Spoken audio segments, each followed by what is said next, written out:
Hello everyone, welcome to the first ever podcast of Ideal Podcast. Here I am happy to welcome Professor Aditya Goyal.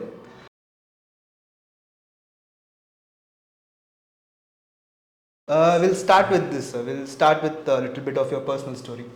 Um, can you just celebrate like how it went, like how was your childhood? In fact, I was born in Delhi. Okay. When I was about 9 years old, my dad got transferred to Chennai, and ever since we have been in Chennai. Okay. So I'm more of a Madrasi than any other place. But then I did my schooling in Chennai, then I did my college in Chennai, and I've been in Chennai ever since. But then, nowadays I say my house is in Chennai, but I travel. For a person to choose a career is like it's like one of the important thing in their life.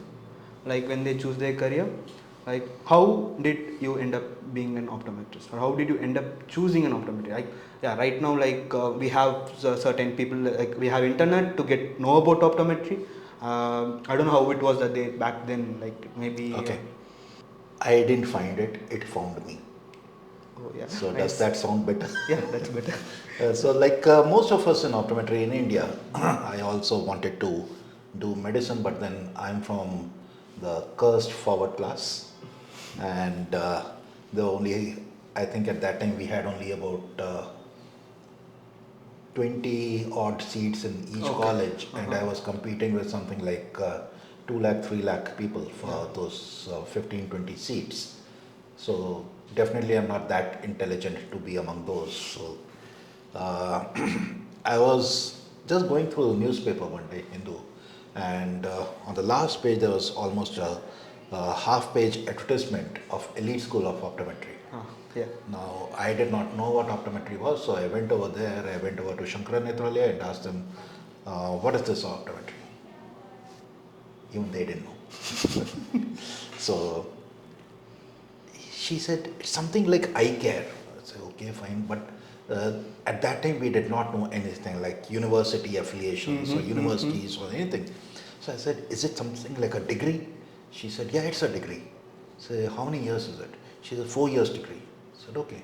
So something like BSc? Yeah, it's something like BSc. I said, okay. I took the form and filled it up and sent it across. We had an entrance exam for that, and later I got to know I topped that entrance exam, something very surprising.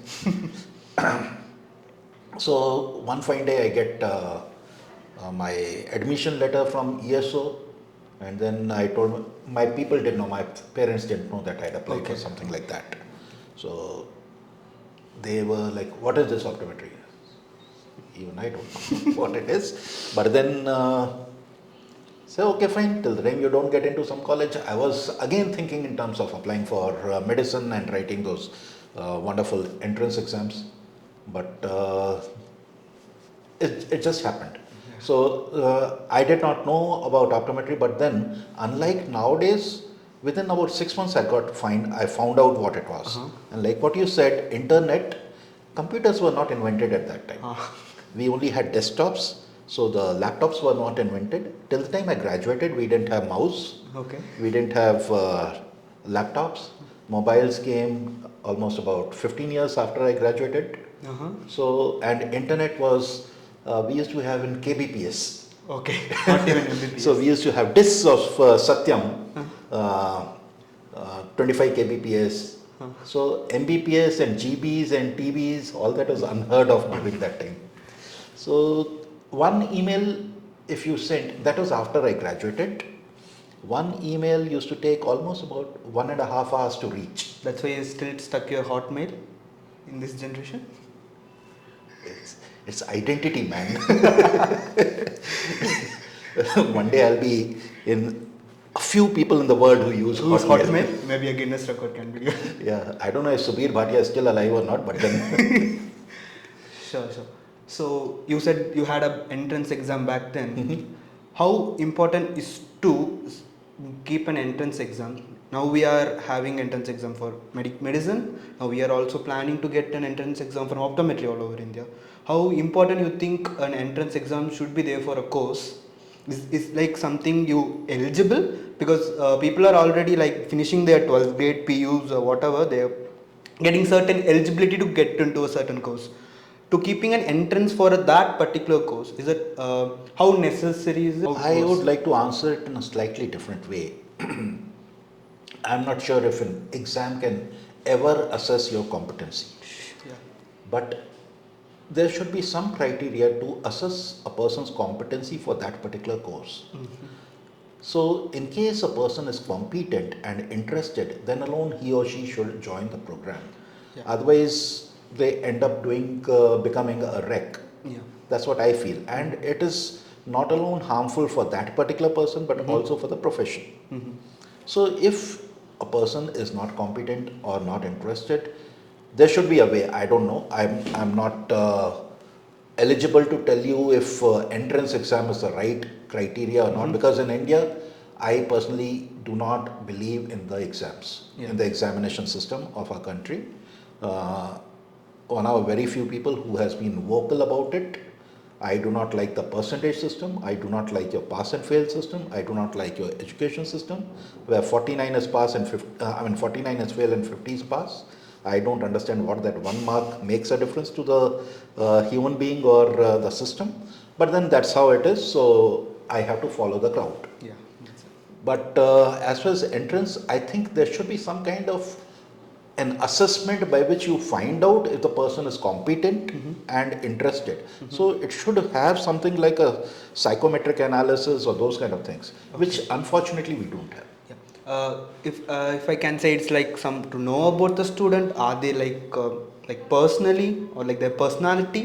Personality, psychometric analysis, that's Yeah. what I meant. So it gets to understand what you are actually interested in and your psyche about the entire thing, and that works better. I think so. But it's not going to happen in the near future for sure. In my personal opinion, education system in India requires a total overhaul. Uh, it is multifold issue. It is from the students, from parents, from the academic community, and also the administration. Can I tell as a society? As a society, I mean, overall. So, overall thinking on education should change. Now, I may sound very abrupt and corrupt over here when I say, if I tell my students, you don't need to ask me when you come into the class, you just walk in. And if you want to go out, you don't have to tell me, you don't disturb the class, you just walk out. Or you feel hungry, eat. But then that is kind of taboo here. But I, having taught in other countries, adjunct faculty in the US and other places, it works quite okay. I mean, you talking to me, you're a student, so what? You're a human, I'm a human, as much as that. And why can't a student come and have a chat with a professor? Yeah. I mean, it need not be about the subject alone. It can be anything. Yes. And it can be at any time. You could have again, I may sound very different over here. You may share a couple of drinks with me and chat. What about it? No big deal. So that is what I feel. Secondly, once such a thing happens, then the overall education criteria changes. Our system is very highly exam based. Yeah. Our system is those 3 hours. It changes everything. Your entire life changes in those 3 hours. I don't know how it can be done. Okay, I am very much against this the internal assessment system in our country, which is actually continuous assessment. But that continuous assessment happens for one test. Yeah. I am not in favor of that. It should be continuous assessment. Basically, it is assessing a person, giving a feedback, and trying to improve both from his or her end and your end. I might not have understood what you meant by whatever you said in your exam. Yeah. I have a discussion with you, and I try to change things for you. So those are the things which I have. Maybe they might look very philosophical or in India unpardonable, but then these are my thoughts, I don't know if we'll ever reach in my lifetime. It will not happen. What's the story behind your French beard and your white shirt? The French beard happened after COVID, where I didn't shave, so I had good beard all over. I think I saw you in a Zoom meet somewhere. Somewhere I saw you. Nepal, there was some Zoom Yeah, meeting, yeah, and then I that. saw So my good friend Markta from US, he says, "What is this? Jesus has come before December." I said, "Boss, this is not Jesus, this is COVID beard." So what? COVID? You don't get blades or what? I said, "Yeah, we do get blade, but then I don't have to go to the clinic, so I'm growing beard." So anyway, so that was that, and then I told my wife I'm going to keep it like this. She almost threw me out of the house. Then I went to a barber, to a salon, and he was up to here. I said, "Stop." He said, "What?" I said, "Let me try this." So I did this, and that French beard is supposed to be up here. Yeah. So he did that. Then I went home, and people looked at me and said, "This doesn't look too bad." I said, "Okay, let me talk to other people also." And it just stayed. How important is research is actually needed in I have a very different opinion on that. Yes, I would like Anywhere on earth, if a healthcare program is started, what is it for? What is the first reason for starting any healthcare program? Forget Patient care? optometry. Patient care? Patient care, right? Public health. Yes. Now, if a person leaves patient care altogether, which became a kind of fad in our country, in optometry specifically, 50s. So the programs, any healthcare program that is started from patient care or public health perspective. And from that comes an adjunct called research. Yeah. Right? I have absolutely zero problem if a person does clinical work and with the data or whatever subsets, he is able to run a research. Perfectly good.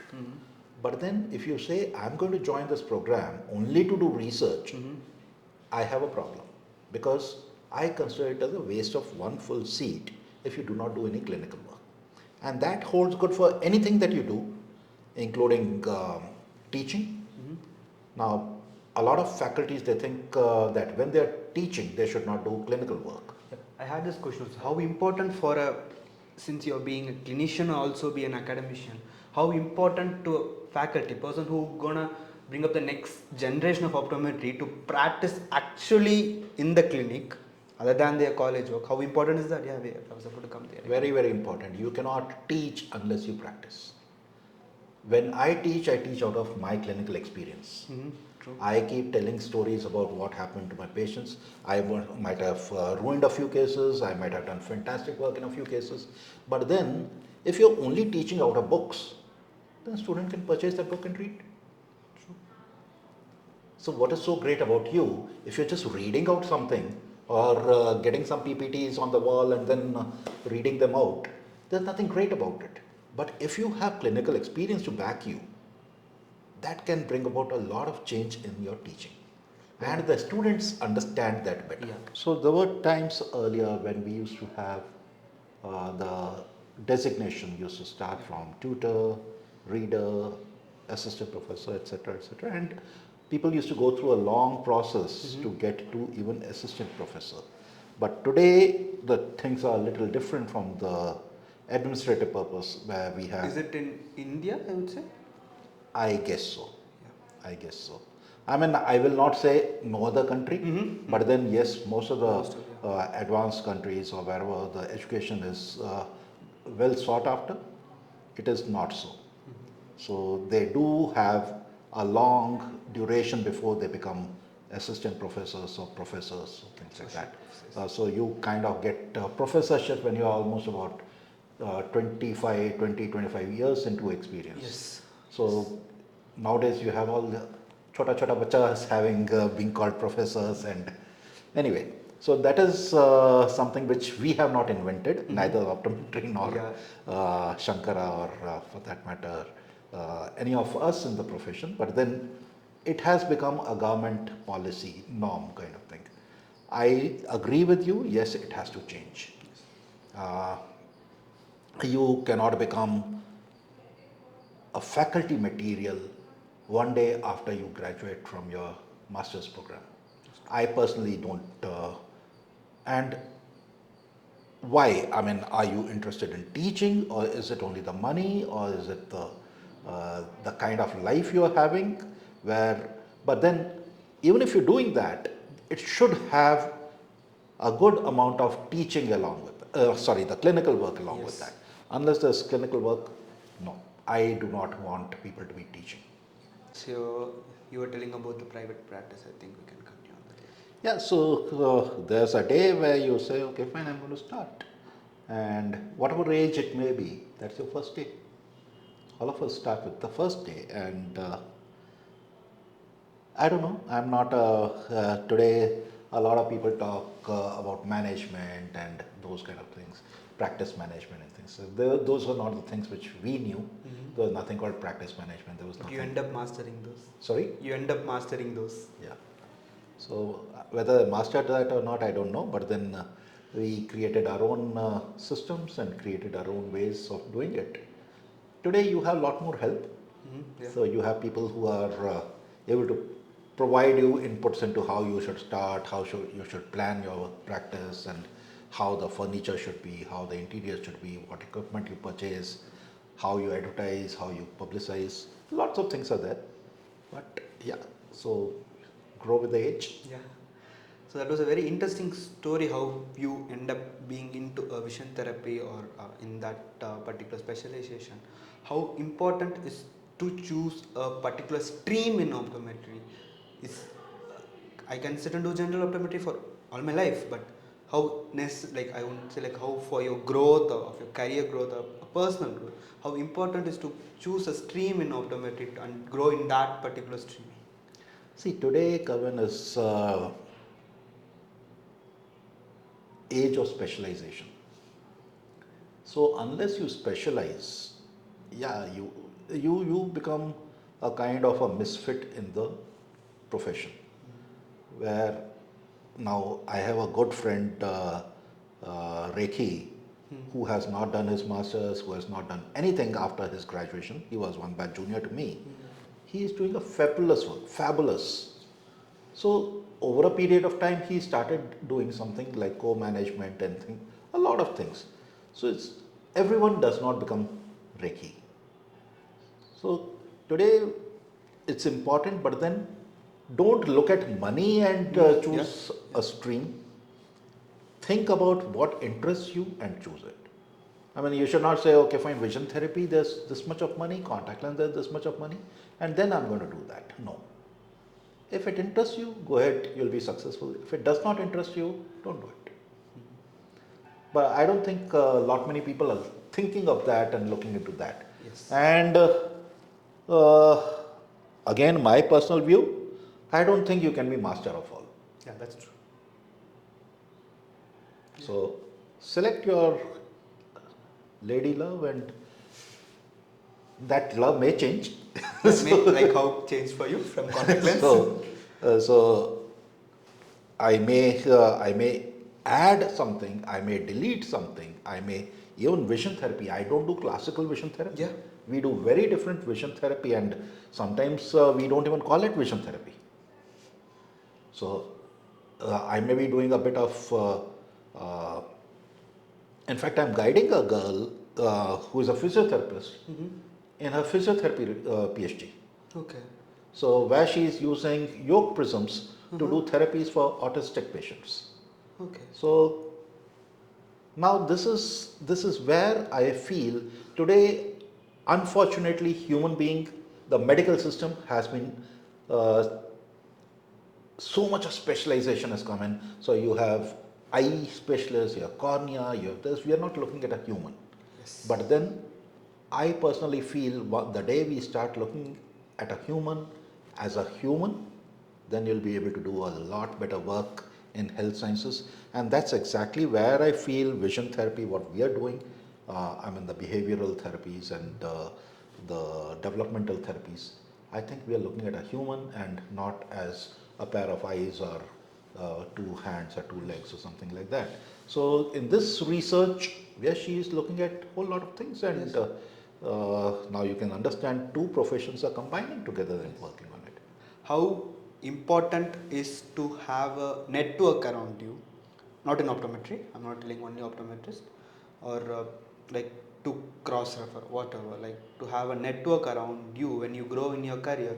How important is to get to know people from different places and different streams and different kind of professions. How important is for a, not only an optometry student, for any student in that case, who whatever job they are doing, how important is that to do that? Very, very, very important. And that's the reason why we started. I was the one who insisted upon starting Reflections in Shankara, Yeah, yeah. where my thought process today is reflection should grow further to multidiscipline cultural festival rather than optometry alone, and get our students with mingle with others, get to know. You should not be in Hindi we say andho mein kana raja. So you should not be in your profession, you are a frog in the well. Yes. Get to know outside. Now, my practice, I get referrals from neurologists, I get referrals from pediatricians, developmental pediatricians, psychologists, very, very few from my own profession or ophthalmology. Okay? So, had I known these people, or had those people not known me, how would we do it? Yeah. We manage cases, we co manage cases. Very important to know people. And if you want to start a private practice, or even if you want to do whatever, Whatever, yeah. your relationship with different professions need not be healthcare alone. Yeah, In every that's true, profession, yeah. very important. Suppose you start your practice, or you're working for someone. Now you want to manage your taxes. Yeah. How do you do it? So you should know your chartered accountants, you should know tax authorities, etc., etc. And it's always good to have a little bit extra knowledge. Why not? Yes. Yeah. And it's very interesting because here, 4 years, 6 years, whatever, we teach only optometry. Yes, that's true. But if I'm interested in something else, or some other thing comes in, why not? That would be fantastic. Yeah. Most people, at least I had a batch of 20, and we were 4 boys and 16 girls. Curious to know what we were in for, what was ahead, and we did our kind of research about what we were in for with our people from there used people from US who used to come and teach us. So we asked them, and over a period of time, within about 6 months or so, we knew what optometry was. But today, even around third year, if I ask them, do you know what optometry is? Most people don't know. When I ask them, is it a paramedical profession? Is it a healthcare profession? Is it an allied profession? They don't know. If I ask them, are you going to be an independent practitioner or you're going to be allied? They don't know. So I think the inquisitiveness is going away, or you have a lot of options today to find out all those things, but not many people are interested in finding out. Yes. So I think they want to delay the inevitable, which is going to the market and then getting to know what it is. So I think I'm sure you know about this small survey what we did, where we sent our students to check with the people outside. Yes. How many of them know who a physiotherapist is and who an optometrist is, and result as predicted, about 90% knew who a physiotherapist is, Yeah. or at least had heard of something like that, Yes. and vice versa for optometry. And frankly, I blame myself and us, my generation, which did not popularize optometry. Because had we popularized, optometry, like physiotherapy, like a number of other professions, we would have been a different ball game altogether. Yeah. I do blame myself, but then so be it. Yeah. My regret would be that long back, probably about 20 years back, I had written an article, I Have a Dream, Mm-hmm. where I had written about how I foresee optometry is in India. I have not achieved that dream till now. That would be my regret from profession perspective.